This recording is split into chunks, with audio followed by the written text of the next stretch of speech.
नमस्कार साथियों, स्वागत है आप सभी का। दोस्तों, हम यहाँ पढ़ रहे हैं डेली जीके क्विज। इसके अंतर्गत मैंने 50 क्वेश्चन शामिल किए हैं, जिसमें हमारे जीके, उत्तराखंड की जीके और हिंदी के क्वेश्चन यहाँ पर शामिल हैं।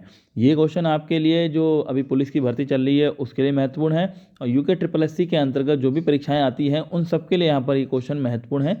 तो आपको क्या करना है, आपको जुड़ जाना है मेरे साथ, चैनल को करना है सब्सक्राइब और बेल आइकन साथ में ही दबाना है, और वीडियो अच्छी लगे तो वीडियो को लाइक और शेयर भी करना है। तो चलिए शुरू करते हैं आज की क्लास को। पहला क्वेश्चन है, कैबिनेट मिशन के अध्यक्ष कौन थे? तो यहाँ पर है AB अलेक्जेंडर। क्वेश्चन नंबर 2 है, मेरा वतन नामक पुस्तक के लेखक कौन है? तो ये हैं Vishnu Prabhakar. Question number 3, Delhi high court की प्रथम महिला मुख्य न्यायाधीश कौन थी? तो ये थी गोरला रोहिणी। क्वेश्चन नंबर 4 है आपका, शिमला के सन्यासी के नाम से किसे जाना जाता है? तो A.O. ह्यूम को। क्वेश्चन नंबर 5, कांग्रेस के अधिवेशन की अध्यक्षता करने वाले प्रथम अंग्रेज कौन थे? तो ये थे जॉर्ज यूल। कहीं जॉर्ज यूले भी लिखा हुआ आता है, तो उसमें कन्फ्यूज मत होना, एक ही है वो। आगे है, मृणालिनी साराभाई का संबंध किससे है? तो इनका संबंध है नृत्य से। क्वेश्चन नंबर 7 है, दिल्ली स्थित जंतर मंतर को किसने बनाया था? तो भाई दिल्ली वाला जो है वो जय सिंह द्वितीय ने बनाया था। ठीक है। अगला है, नाट्यशास्त्र नामक ग्रंथ के लेखक कौन हैं? ये हैं आपके भरत मुनि। विश्व इतिहास का पिता किसे कहा जाता है? तो विश्व इतिहास का पिता हेरोडोटस को कहा जाता है। क्वेश्चन नंबर 10 है, हड़प्पा सभ्यता की लिपि कैसी थी? तो ये थी भाव चित्रात्मक। यहाँ पर चित्र मिले थे लेकिन लिखा हुआ नहीं मिला, उसे अभी तक पढ़ा नहीं जा सका है। क्वेश्चन नंबर 11, पेरियार नदी कहाँ बहती है? तो ये बहती है कि केरल में, यहाँ पर पेरियार बांध भी है इस पर। क्वेश्चन नंबर 12 है, भारत की सबसे लंबी स्थलीय सीमा लगी है? ये तो बांग्लादेश से लगी है। क्वेश्चन सिंपल है। 13वां क्वेश्चन है, समुद्र पार भारत का निकटवर्ती देश कौन सा है? तो मालदीव है। यहाँ काफ़ी लोग घूमने भी जा रहे हैं। ये शायद मालदीव लिखने में थोड़ा सा गलती हो गई है, पर ये नीचे वह जो आ गया ये हटा देंगे, मालद्वीप में आता है ना ये वाला। ठीक, कोई नहीं, वो देख लेंगे। सर्वाधिक ऊंचाई पर स्थित मृत ज्वालामुखी, देखो ये मृत ज्वालामुखी है। ठीक है, तो मृत ज्वालामुखी आपका है यहाँ पर एकांका गुहा। ठीक है, और वैसे आता तो यहाँ पर शायद कोटपेक्सी था। अगला है, रॉस सागर किस महाद्वीप में है? तो यह है आपका अंटार्कटिका महाद्वीप में। बढ़ते हैं अगले क्वेश्चन की ओर। डो जोन्स कहाँ का शेयर मूल्य सूचकांक है? तो यह है आपका न्यूयॉर्क का। अगला है, नॉस्डैक किस देश का शेयर मूल्य सूचकांक है? तो नॉस्डैक जो है वो है आपका अमेरिका का। किसी देश की आर्थिक वृद्धि का उत्तम मापकन क्या होता है? आप किस चीज़ से उसको मापेंगे? तो इससे मापेंगे आप GDP से, ग्रॉस डोमेस्टिक प्रोडक्ट इसकी फुल फॉर्म होती है। अगला क्वेश्चन है, भारत में वैट कब से लागू हुआ? तो इसका आंसर है 1 अप्रैल 2005 से।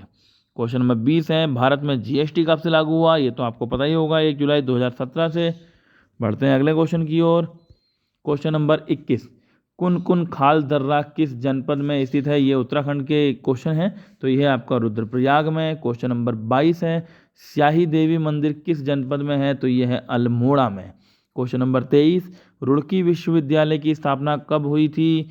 1847 में। 24वां क्वेश्चन है, मूक विनिमय प्रथा किस जाति में प्रचलित है? तो यह है आपकी राजी जाति में, राजी जनजाति में। तिमाशा क्या है? तो तिमाशा आपका एक मुद्रा है।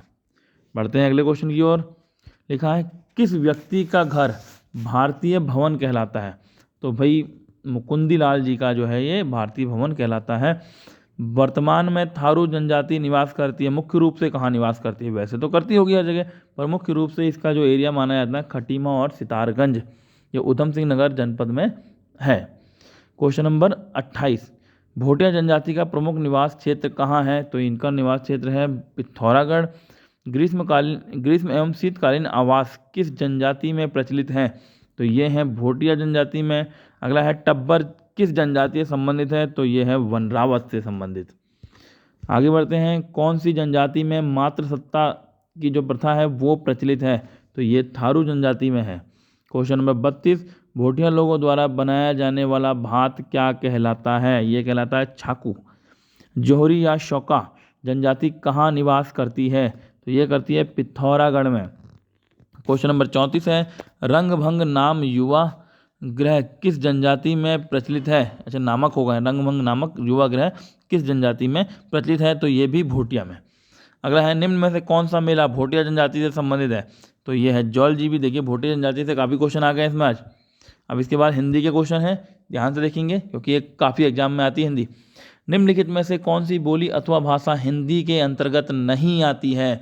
तो तेलुगु नहीं आएगी जाती। तेलुगु में बड़े की मात्रा है, छोटे की मात्रा है, तेलुगु बड़े की आना चाहिए।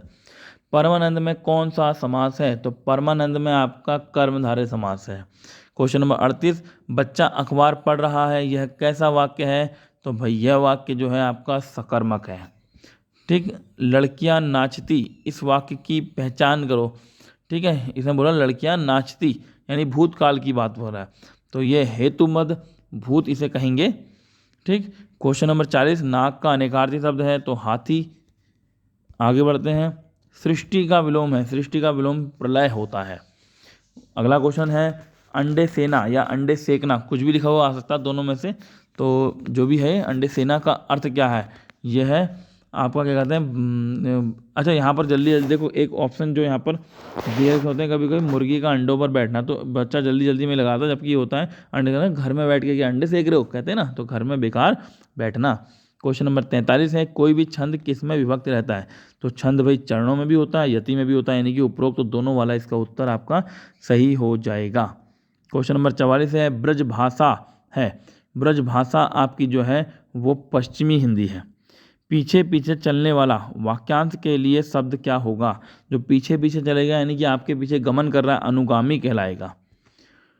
अगले क्वेश्चन की ओर बढ़ते हैं। 46वां क्वेश्चन है, हिंदी काव्य में रसों की कुल संख्या कितनी है? ये सबको मालूम है, 9।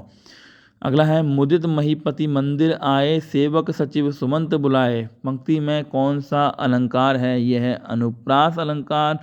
जब एक ही वर्ण की बार बार आवृत्ति होती है तो वहाँ पर अनुप्रास अलंकार होता है। यहाँ पर किस वर्ण की आवृत्ति है? म म म, मुदित महीपति मंदिर, म म म। क्वेश्चन नंबर 48, संज्ञा और सर्वनाम की विशेषता बनाने वाले शब्दों को क्या कहते हैं? तो इन्हें कहते हैं विशेषण। अगला है, शुद्ध शब्द का चयन करो, तो इन सब में शुद्ध शब्द है अंत्याक्षरी। क्वेश्चन नंबर 50 है, निम्नलिखित में से कौन सा तद्भव है? तद्भव माने यानी जो नया नया लगे, पुराना ना लगे, तो भैया पृष्ठ, लज्जा और शिला पुराना लग रहा है, पंख नया लग रहा है, तो तद्भव ये वाला ही क्वेश्चन है। आंसर हो गया इसका ऑप्शन नंबर ए। तो ये थे हमारे 50 क्वेश्चन जो कि मैंने उत्तराखंड जी के, इंडिया की अपनी जी के और हिंदी के क्वेश्चन यहाँ पर शामिल किए थे। ये क्विज आपकी डेली शाम के समय लगभग 6 बजे अपलोड हो जाती है, तो आप इस वीडियो को जरूर देखें और वीडियो को लाइक और शेयर भी करें अपने दोस्तों के साथ। जहाँ भी आप किसी ग्रुप में जुड़े हैं तो उसमें शेयर कर सकते हैं, और चैनल को सब्सक्राइब करना ना भूलें, साथ ही बेल आइकन दबा दें। तो मिलते हैं फिर अगली वीडियो में, तब तक के लिए नमस्कार।